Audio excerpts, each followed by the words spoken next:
his is Why Nice People Always Lose Vertical Bar Robert Greene. What if everything you've been told about being nice is quietly sabotaging your success? This isn't about kindness. It's about power perception and the hidden rules no one teaches you. While you're busy pleasing everyone, someone else is playing the game to win. The truth is uncomfortable. Being liked won't get you ahead, but being respected just might. In this eye-opening breakdown, you'll discover why nice people are often overlooked, underestimated, and left behind, and what it really takes to stop losing without losing yourself in the process. Let me begin with something that may challenge you. We've been conditioned to believe that being nice is a form of strength. From childhood, we're rewarded for being agreeable, for avoiding conflict, for making others feel comfortable. But what if I told you that much of what passes for niceness is not strength at all? Think about it. How often do you say yes when you really want to say no? How often do you hold back your true opinion because you don't want to upset someone? In those moments, you're not choosing kindness from a place of power. You're reacting from a place of anxiety. You're trying to control how others perceive you, to avoid rejection, to stay safe. And people, whether consciously or not, can sense this. Human beings are incredibly perceptive when it comes to social signals. When your niceness is rooted in insecurity, it carries a certain energy. It tells others that you're willing to sacrifice you temporary approval. It quietly erodes your position. You become predictable. You become someone others can rely on to bend, to accommodate, to yield. Now understand this clearly. There is nothing wrong with being kind. True kindness, the kind that comes from a place of inner security, is powerful. It's chosen, not compelled. It has boundaries. It does not seek validation. But what most people practice is not that kind of kindness. It's a strategy for survival. It's an attempt to be liked at all costs. And that's where the problem begins. When your primary goal is to be liked, you give away something very valuable, your autonomy. You start making decisions not based on what is right or necessary, but on what will keep others comfortable. Over time, this creates an imbalance. People stop seeing you as an equal. They begin to see you as someone. Power in any environment does not respond to excessive compliance. It responds to clarity, to confidence, to individuals who know where they stand and are not afraid to express it. When you avoid conflict entirely, you also avoid growth. You deny yourself the opportunity to assert your identity, to define your boundaries, to show others that you cannot be easily shaped. There is also a deeper cost. When you consistently suppress your true thoughts and desires, you begin to lose touch with them. You become fragmented, divided between who you are and who you present to the world. That inner tension doesn't disappear. It builds.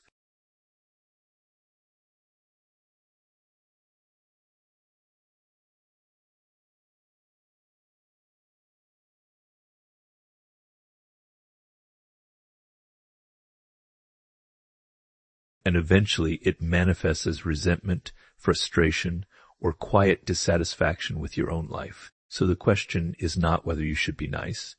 The question is why you are being nice. Is it a conscious choice, or is it a reflex driven by fear? One empowers you, the other weakens you, because in the end, niceness without strength is not virtue, it's vulnerability.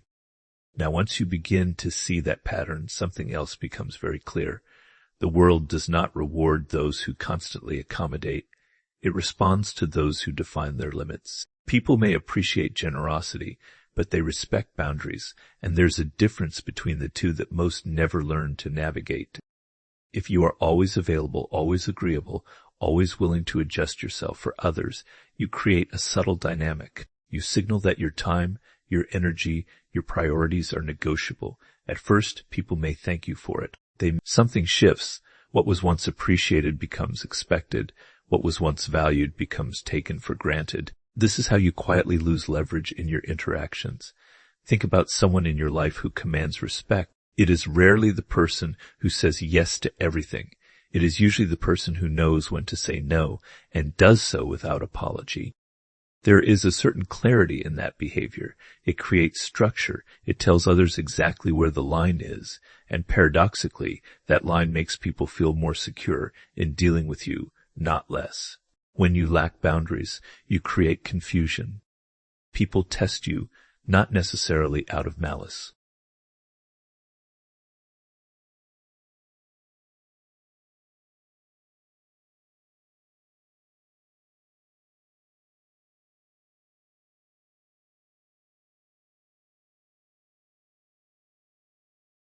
But out of instinct. Human nature is to explore limits. If no limits are defined, they will continue to push until they find one. And if they never find one, they unconsciously begin to lose respect for you, even if they cannot articulate why. Saying no is uncomfortable, especially if you have built your identity around being the nice person. There is a fear that people will reject you, that they will see you differently, that you will lose connection. But what actually happens is far more revealing. The people who only valued your compliance will fall away, and the ones who respect you will adjust. Because respect is not built on how much you give, it is built on how clearly you define yourself. Boundaries are not about aggression. They are not about dominating others or becoming cold. They're about precision. They're about understanding what you will accept and what you will not, and communicating that without hesitation. And here's where most people make a critical mistake. They believe that if they set boundaries, they must justify them, soften them, explain them endlessly, so others won't feel offended. But the more you explain, the more negotiable your boundary becomes. The more you dilute it, the less it holds. A boundary, to be effective, must be clean. It must be direct, not harsh, not emotional, just clear. When you begin to operate this way, something shifts in how others perceive you. You are no longer seen as someone who can be shaped at will. You become someone who has weight, someone whose presence carries a certain gravity, and that changes every interaction you have. Because in the end, people do not respect how much you sacrifice. They respect what you refuse to tolerate. Once you begin to establish boundaries, you start to notice something deeper beneath every interaction, a layer most people prefer to ignore. There are forces at play that are subtle, often unspoken, yet incredibly influential. These are power dynamics, and whether you acknowledge them or not, they shape outcomes in every environment you enter. From the workplace to friendships to intimate relationships, there is always a negotiation happening beneath the surface. Who leads, who follows, whose voice carries more weight, whose needs take priority. These questions are rarely addressed openly, yet they are constantly being answered through behavior. And the person who is unaware of this dynamic is almost always the one being positioned, rather than the one choosing their position. Many people like to believe that relationships should exist it's an appealing idea, but it doesn't align with reality. Human beings are wired to assess strength, confidence, and influence. We do it instinctively. The tone of your voice, the way you hold eye contact, how quickly you concede, how firmly you stand your ground, all of these send signals, and those signals determine how others engage with you. When you default to being overly nice, you often strip yourself of leverage in these exchanges. You become reactive instead of deliberate. Instead of shaping the interaction, you adapt to it. And in doing so, you allow others sometimes without even. Now, this doesn't mean you need to become manipulative or controlling. That's a misunderstanding of power. True power is not loud, and it's not forceful. It's quiet awareness. It's the ability to read the room, to understand what's really happening beneath the words, and to respond with intention rather than impulse. For example, notice how often people reveal their priorities, not through what they say, but through what they tolerate. Someone who interrupts you repeatedly is not just being rude. They are testing your response. Do you allow it? Do you laugh it off? Or do you calmly reassert your space? That single moment communicates more about your position than 100 polite exchanges ever could. Power dynamics are not about dominance. They are about positioning, and positioning is determined by consistency. If you consistently defer, consistently accommodate, consistently minimize yourself, you create a pattern. Others begin to rely on that pattern. But when you become aware of these dynamics, you gain a kind of clarity that most people lack. You begin to see interactions not just as conversations, but as exchanges of influence. You recognize when to speak, when to remain silent, when to push, and when to hold back. You stop moving unconsciously, and that awareness alone begins to shift your presence. Because the moment you see the game for what it is, you are no longer blindly playing it. You are choosing how to engage. And in the end, the greatest disadvantage is not a lack of power, it is a lack of awareness of it. And once you begin to see, another pattern reveals itself, one that quietly undermines your position more than anything else, the need for approval. It seems harmless on the surface. After all, we all want to be liked, to be accepted, to feel that we belong. But when that need becomes a driving force behind your decisions, it begins to erode your authority from within. You can sense it in people almost immediately. The hesitation before they speak, the way they soften their opinions, the constant checking of reactions, reading faces, adjusting tone, recalibrating mid-sentence. It creates a subtle instability. Instead of projecting clarity, they project uncertainty, and others respond accordingly. Approval seeking is not just a behavior, it's a signal. It tells people that your position is flexible, that your stance can be influenced, that your direction is open to negotiation. And while that may seem like a way to maintain harmony, it has the opposite effect. It makes your presence easier to overlook. Authority, real authority, does not come from forcing others to agree with you. It comes from being anchored in your own perspective. It's the ability to express a thought without needing immediate validation, to make a decision without requiring consensus, to stand in a moment of tension without rushing to smooth it over. But this is where most people struggle, because to let go of approval is to face a certain kind of discomfort. You risk disagreement. You risk being misunderstood. You risk, at times, being disliked. And for someone who has built their identity around being the agreeable one, this feels like it makes your presence easier to overlook. Authority, real authority, does not come from forcing others to agree with you. It comes from being anchored in your own perspective. It's the ability to express a thought without needing immediate validation, to make a decision without requiring consensus, to stand in a moment of tension without rushing to smooth it over. But this is where most people struggle, because to let go of approval is to face a certain kind of discomfort. You risk disagreement. You risk being misunderstood. You risk, at times, being disliked. And for someone who has built their identity around being the agreeable one, this feels like a loss. In reality, it is a shift from dependency to control. When you rely on approval, you hand over your internal compass to the external world. This doesn't mean you ignore others or become rigid. It means you stop outsourcing your sense of worth. You listen, you observe, but you do not depend unnecessarily. And something remarkable happens when you begin to operate this way. People start to lean in. They pay closer attention because there is a certain rarity in someone who is not trying to win approval. It creates intrigue. It creates respect. You become less predictable, more defined, more grounded. Because in the end, the moment you stop needing approval is the moment your presence begins to carry weight. Now, once you've stepped away from the need for approval, you arrive at a crossroads. Many people at this point make a mistake. They swing to the opposite extreme. They think the answer is to become cold, but that is not power. That is reaction, and reaction is still a form of dependence. What actually separates those who consistently succeed from those who struggle is something far more refined. It's the ability to be both aware and assertive at the same time, to understand the emotional landscape of a situation while still holding your ground within it. This is where strategy begins to replace instinct. Most people operate in one of two modes. They are either overly passive, constantly accommodating, avoiding tension, or they become unnecessarily forceful, pushing too hard, creating resistance. Both approaches are predictable, and anything predictable can be managed. Strategic assertiveness is different. It is measured. It is intentional. It's not about winning every moment. It's about choosing the moments that matter and showing up fully in them. You don't react immediately. You observe, you listen, you gather information, Imagine someone challenges you publicly.